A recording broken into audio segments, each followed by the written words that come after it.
Hi everyone, Namaskar, Jai Jagannath. Welcome back to Pinu's Flavors and Frames. ଆଜି ମୁଁ ଆସିଛି ବହୁତ ହି ଇଜି ରେସିପି ନେଇ କାର୍ତ୍ତିକ ମାସ ପଞ୍ଚୁକ ସ୍ପେଶିଆଲ ଭେଜ୍ ଥାଳି ୱିଦାଉଟ୍ ଓନିଅନ୍ ଗାର୍ଲିକ୍। ଚାଲନ୍ତୁ ଷ୍ଟାର୍ଟ କରିବା ଏହି ଭିଡ଼ିଓଟି।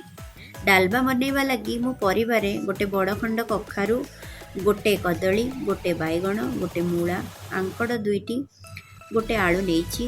ସବୁକୁ ଭଲସେ ବଡ଼ ବଡ଼ ପିସ୍ କରିକି କାଟିଦେବି। ଡାଲମାରେ ବଡ଼ ବଡ଼ କରିକି ଭେଜିଟେବୁଲ୍ସ କାଟିଥିଲେ ସିଝେଇଲେ ଡାଲିରେ ମିଶିବନି, ଖାଇବାକୁ ଭଲ ଲାଗିଥାଏ। ପରିବା ସବୁକୁ କାଟିକି ଭଲକି ଧୋଇବି, ପ୍ରେସର କୁକରରେ ଭରିଦେବି।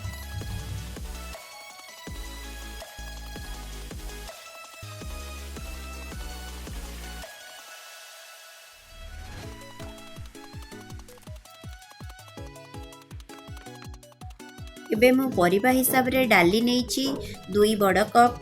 ତାକୁ ଭଲସେ ଧୋଇକି ପ୍ରେସର କୁକରରେ ଭରିଦେଲି।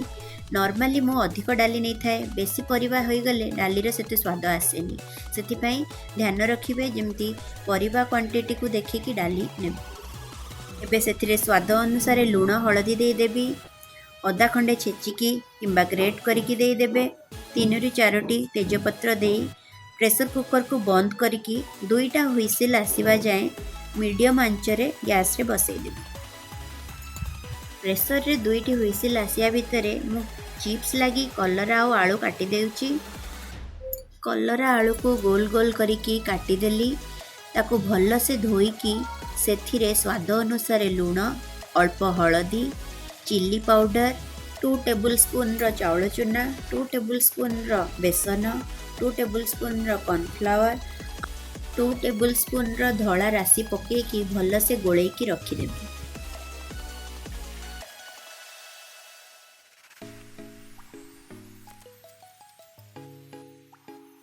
ସେପଟେ ଗ୍ୟାସ୍ରେ ବସିଥିବା ପ୍ରେସର କୁକରରେ 2ଟି ସିଟି ଆସିଗଲାଣି। ଡାଲମା ଛୁଙ୍କ କରିବା ପୂର୍ବରୁ ମୁଁ ଡାଲମା ଲାଗି ମସଲା ପ୍ରସ୍ତୁତ କରିଦେଉଛି। ମସଲା ଲାଗି 2 ଚାମଚ ଜିରା ନେଇଛି, ଗୋଟେ ଛୋଟ ଲଙ୍କା ନେଇଛି, ଶୁଖିଲା ଲଙ୍କା, ଅଳ୍ପ ଗୋଲମରିଚ, ଅଳ୍ପ ଧନିଆ, 2ଟି ଗୁଜୁରାତି, ଗୋଟେ ଖଣ୍ଡ ଡାଲଚିନି ନେଇଛି। ସବୁ ମସଲାକୁ ଅଳ୍ପ ରୋଷ୍ଟ କରିକି ତାପରେ ଗୁଣ୍ଡ କରିକି ରଖିଦେବି। ଡାଲମା ଛୁଙ୍କ ପରେ ଡାଲମାରେ ପକାଇବି। ଏବେ ଗ୍ୟାସ୍ରେ କଢ଼େଇ ବସାଇ ଦେଇଛି। ସେଥିରେ ଶୁଖିଲା ଲଙ୍କା, ଗୋଲମରିଚ, ଗୁଜୁରାତି, ଧନିଆ, ଡାଲଚିନିକୁ ଆଗେ ଭାଜିବି। ଟିକେ ଭାଜି ହେଇ ଆସିଲା ପରେ ଜିରା ଯେତିକି ନେଇଥିଲି ତାକୁ ପକାଇକି ଭାଜିଦେବି। ଗୋଟା ମସଲା ଭାଜି ହୋଇଗଲା ପରେ ତାକୁ କାଢ଼ି ଦେଇ ଏବେ 2 ବଡ଼ ଚାମଚ ଗୁଆ ଘିଅ କଡ଼େଇରେ ନେଇଗଲି।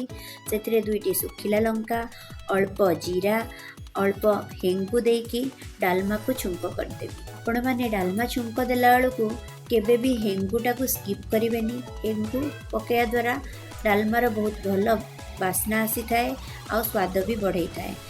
ଏବେ ଗୁଣ୍ଡ କରିକି ରଖିଥିବା ଡାଲମା ମସଲା ପକାଇ ଦେଇକି ଗ୍ୟାସ୍ ବନ୍ଦ କରିଦେବି। ଏବେ ଚାଲନ୍ତୁ ପ୍ରସ୍ତୁତ କରିବା କଲରା ଚିପ୍ସ। କଲରା ଚିପ୍ସ କରିବା ଲାଗି ଗ୍ୟାସ୍ ଅନ୍ କରିଦେଲି। ସେଥିରେ ତେଲ ଗରମ ହେଲା ପରେ କଲରା ଯେଉଁ ସବୁ ରଖିଥିଲି ତାକୁ ପକାଇକି ମିଡ଼ିୟମ୍ ଆଞ୍ଚରେ ତାକୁ ଗୋଲ୍ଡେନ୍ ବ୍ରାଉନ୍ ହେବା ଯାଏଁ ଭାଜିବି।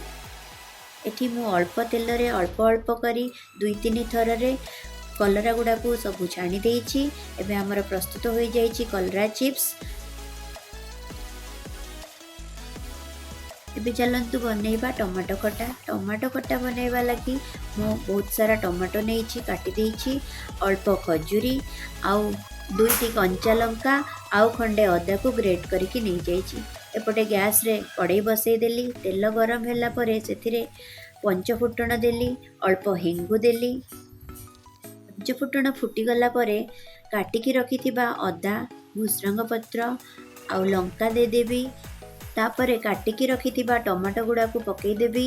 ସେଥିରେ ସ୍ୱାଦ ଅନୁସାରେ ଲୁଣ, ଅଳ୍ପ ହଳଦୀ ଆଉ ଧୋଇକି ରଖିଥିବା ଖଜୁରୀକୁ ପକାଇକି ଘୋଡ଼େଇକି ସିଝିବା ଲାଗି 5 ମିନିଟ୍ ଛାଡ଼ିଦେବି।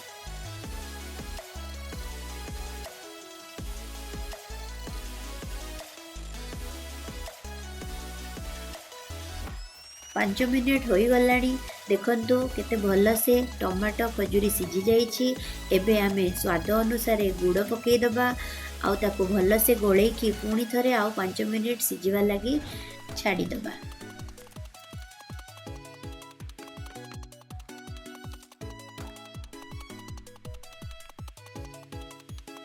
ଏବେ ଆମର ପ୍ରସ୍ତୁତ ହୋଇଯାଇଛି ଭେଜ୍ ଥାଳି ୱିଦାଉଟ୍ ଓନିଅନ୍ ଗାର୍ଲିକ୍। ଆପଣମାନେ ଘରେ ନିଶ୍ଚୟ ଥରେ ଟ୍ରାଏ କରନ୍ତୁ। ଯଦି ଆଜିର ଏହି ଭିଡ଼ିଓଟି ଆପଣମାନଙ୍କୁ ଭଲ ଲାଗିଛି ତାହେଲେ ମୋର ଏହି ଭିଡ଼ିଓଟିକୁ ଲାଇକ୍ କରିବାକୁ ଜମାରୁ ଭୁଲନ୍ତୁନି। ଆଉ ମୋ ଚ୍ୟାନେଲକୁ ସବସ୍କ୍ରାଇବ୍ କରନ୍ତୁ। ଜୟ ଜଗନ୍ନାଥ।